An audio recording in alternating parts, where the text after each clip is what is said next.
Well, I arrived here over a year and a half ago, and I knew virtually nothing about Las Vegas and even less about the Diocese of Las Vegas. So the year and a half has been a time of real discovery, and a lot of blessings have come my way. Somebody who's a longtime resident here one time quipped to me, everybody knows about Vegas. Very few people know about Las Vegas.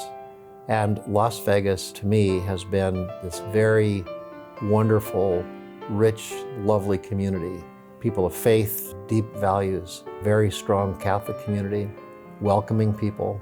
I've liked everything I've seen about it. And to me, I've been giving thanks to God for this unexpected assignment for the past year and a half.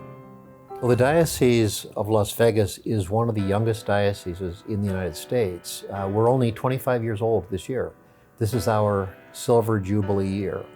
We have a short but pretty colorful past. It's a community that is marked by diversity. The bulk of our parishes are in the greater metro area. We also have rural communities, very rich array of cultural communities, people from Mexico, Central, Latin America. A lot of people from the Philippines and from Vietnam. There are 58 languages spoken in this diocese, and their particular charisms are well celebrated, involved in very meaningful ways in the church.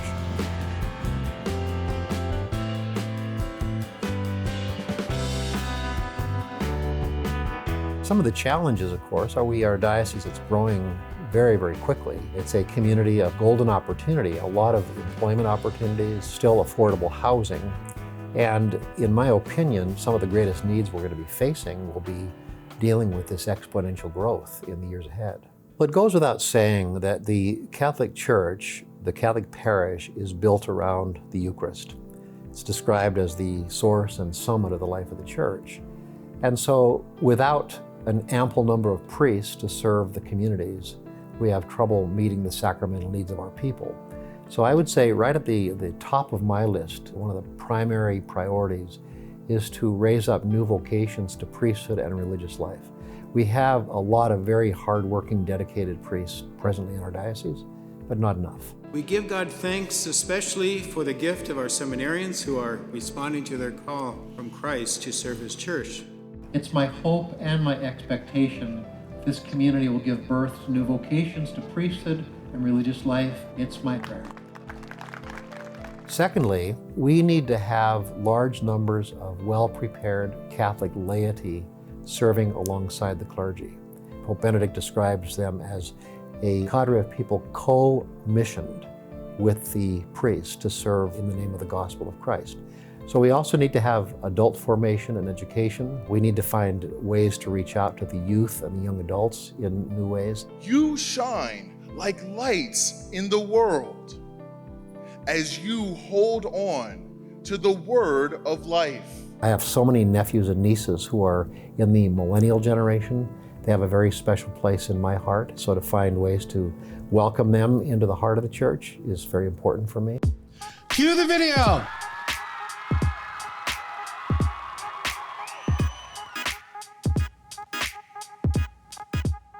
I'd also go on to say that one of the hidden treasures that we have in the diocese is found in our Catholic schools. We've got two extraordinary Catholic high schools now, Gorman High School, of course, and Cristo Rey. We also have 6 elementary schools. Very strong academic records. They have a deep commitment to Catholic identity and mission. They are values-based. They teach our children about sacraments and the life of the church, prayer life. It's the gift that keeps on giving. And I really hope and pray that families will discover or rediscover the treasure of Catholic schools right here in our front yard. Another really big challenge, and this is a heavy burden for all of us, in the midst of prosperity, there are also significant numbers of poor and homeless people. The Catholic Church, most especially Catholic Charities, is a very major player in all of this, in addressing some of the complex issues like homelessness, addictive disorders, mental illness. At the bottom of Catholic social teaching is a main foundation plank, and that is that every person is made in God's image.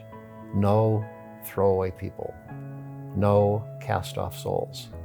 We see every person as precious, every person as made in God's image, and the church should always have a preferential option for the poor. A strong diocese is dependent upon the generosity of our people. This is our Jubilee year. This is our 25th anniversary. The Catholic Stewardship Appeal is literally the lifeblood of the diocese.